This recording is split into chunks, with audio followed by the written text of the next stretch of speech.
Indian army में और NCC में, दोनों में इंसास राइफल का यूज बहुत है। जैसा कि बहुत सारे बच्चे जो एनसीसी में होंगे, जो एनसीसी कैडेट्स हैं, वो उनको ये पता होगा कि इंसास राइफल का यूज होता है एनसीसी में बहुत ट्रेनिंग के समय। और ऐसा ही यूज इसका इंडियन आर्मी में, जब भी ओटीए में, आईएमए में, आपने बहुत बार, बहुत से लोगों ने फोटोज में भी देखे होंगे कि इंसास राइफल का यूज होता है।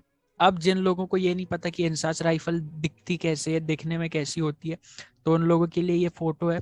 आप देख सकते हैं कि इंसास राइफल दिखने में ऐसी होती है। इसमें एक ट्रांसपेरेंट मैगजीन होती है, ये इसका बैरल होता है, ये इसका बट होता है, ये इसका कैरिंग हैंडल होता है। तो कुछ इस प्रकार से दिखती है इंसास राइफल। बहुत से लोगों ने इसको बहुत बार फोटोज में भी देखे होंगे।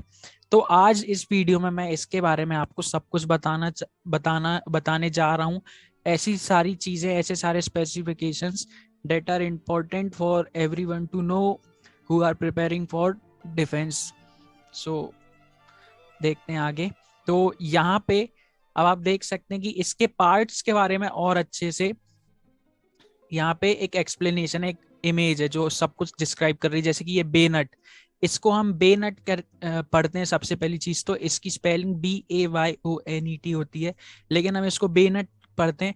आप देख सकते हैं कि ये यहाँ पे एक चाकू जैसा है, और हम इसको इस पे अटैच करते हैं। ये पहले से अटैच नहीं आता है। उसके बाद आप देख सकते हैं ये जो होता है, ये बैरल होता है। ये जो पार्ट होता है हम इसको अंडर बैरल कहते हैं। ये आप देख सकते हैं जैसे कि ये फ्लैश हाइडर है, ये इसका चेम्बर है, ये इसकी ट्रांसपेरेंट मैगजीन है, ट्रिगर है, और ये पिस्टल ग्रिप है। पिस्टल ग्रिप ये बट है।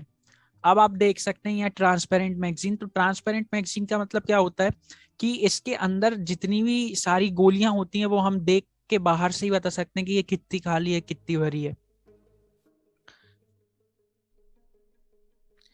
अब जो इंसास राइफल होती है, ये एक तो सबसे पहली चीज बहुत लाइट वेट राइफल होती है। लाइट वेट के कारण इसमें जो एक्यूरेसी रहती है वो इसकी एक्यूरेसी बढ़ जाती है। ये कॉम्पैक्ट और हैंडी भी होती है।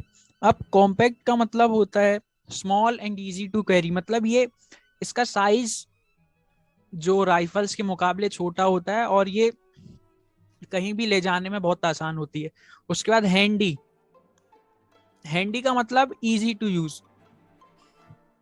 इस क्योंकि मैं एक एनसीसी कैडेट हूं, तो मैं आपको बता सकता हूं, मैंने इंसास राइफल का यूज किया है, मैंने इसको चलाया भी है। तो मैं आपको बता सकता हूं कि इंसास राइफल को यूज करना बहुत ही ज्यादा इजी होता है। अब उसके बाद it is suitable for terrestrial and maritime assignments. तो टेरेस्ट्रियल मतलब जो लैंड में होते हैं, जो जमीन में होते हैं, ऐसे ऑपरेशंस को टेरेस्ट्रियल ऑपरेशन कहते हैं। तो ये ऐसे ऑपरेशंस के लिए। और जो मैरी टाइम ऑपरेशन होते हैं, मैरी टाइम ऑपरेशन का मतलब क्या है, या तो पानी में, या तो शिप में, या तो कोई एक सबमरीन में, या जो पानी से, पानी पर होते हैं या पानी के अंदर होते हैं, या आप कोई शिप में, तभी जो ऑपरेशंस होते हैं। तो ऐसे असाइनमेंट्स को हम मैरी टाइम असाइनमेंट्स कहते हैं। तो ऐसे असाइनमेंट्स के लिए भी बहुत ज्यादा सूटेबल होती है ये गन।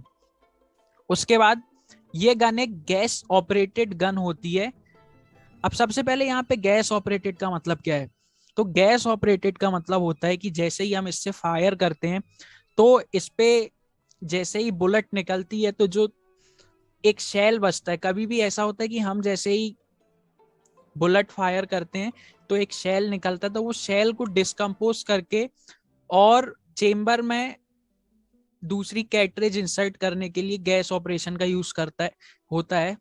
अब गैस ऑपरेशन से क्या होता है कि एक बहुत बड़ा पोर्शन होता है, बहुत हाई प्रेशर का, वो रिलीज होता है। तो गैस ऑपरेशन, अगर हमारे जो राइफल है वो गैस ऑपरेटेड है, तो उससे क्या होता है कि वो सारा जो प्रेशर होता है वो राइफल के मैकेनिज्म में अच्छे से डिस्ट्रीब्यूट हो जाता है। तो उससे क्या होता है, उससे जो चलाने वाला होता है उसको नुकसान नहीं रहता, उसको खतरा नहीं होता, क्योंकि वो जो प्रेशर रहता है वो बहुत अच्छे से डिस्ट्रीब्यूट हो जाता है, और उससे हमारी राइफल भी लंबी चलती है। तो अब ये गैस ऑपरेटेड राइफल है, मेरे को लगता है आप समझ गए होंगे। ये सिंगल शॉट और 3 राउंड बर्स्ट में चलती है। मतलब इस पे या तो एक बार में हम सिंगल शॉट चला सकते हैं, या तो हम एक बार ट्रिगर दबाएंगे तो हम इस पे 3 राउंड बर्स्ट भी कर सकते हैं, मतलब ये एक बार ट्रिगर दबाने पे 3 राउंड भी चलेगी। उसके बाद अगला है, ये इजी टू असेंबल और डिसमेंटल होती है, मतलब इसका मतलब है कि इसको खोलना और वापस बंद करना। असेंबल मतलब कि इसको वापस से जोड़ना। सबसे पहले डिसमेंटल का मतलब कि इसको पार्ट्स में, जैसे कि आपने बहुत बार बहुत से लोगों ने पिक्चर में देखे होंगे या यूट्यूब पे बहुत सारी वीडियो ने तो आपने वहां पे देखे होंगे।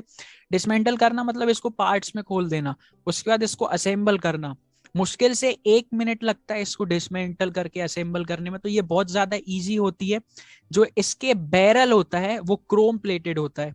इसका बैरल जो होता है क्रोम प्लेटेड होता है, और जो इसकी फायरिंग पिन होती है वो भी क्रोम प्लेटेड होती है, जिससे कि क्या है, मेंटेनेंस फ्री लॉन्ग लाइफ रहे इसकी, मतलब कि हमें मेंटेनेंस नहीं करना पड़े और उसके बाद भी ये राइफल्स बहुत लंबे समय तक चलती हैं। वैसे तो अगर हमको इनकी लाइफ और बढ़ाना है तो हमको इनका मेंटेनेंस करना चाहिए, हमको इनकी बैरल और जो भी चीजें होती हैं अच्छे से बराबर ऑयलिंग करते रहना चाहिए।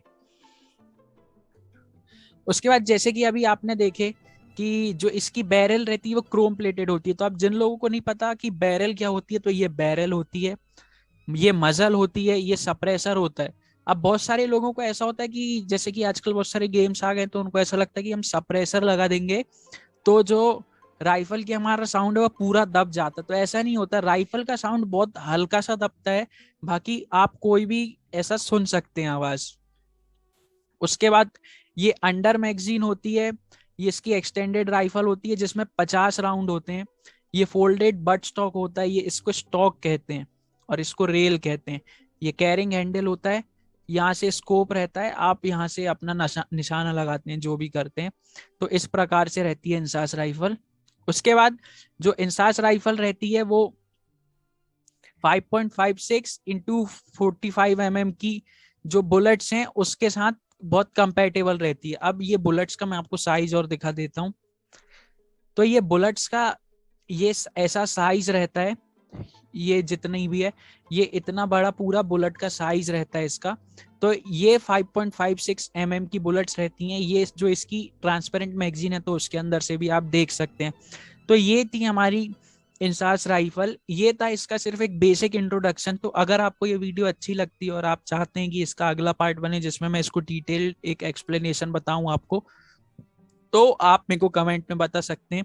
So if anyone wants second part of this video, so please tell me in the comments and I'll just make a second part of this topic, on this topic or about this insas rifle. Thanks for watching this video, and if you like this video then please do check out the other content on our channel, and if you like that content too then subscribe to our channel. Again, thanks for watching this video.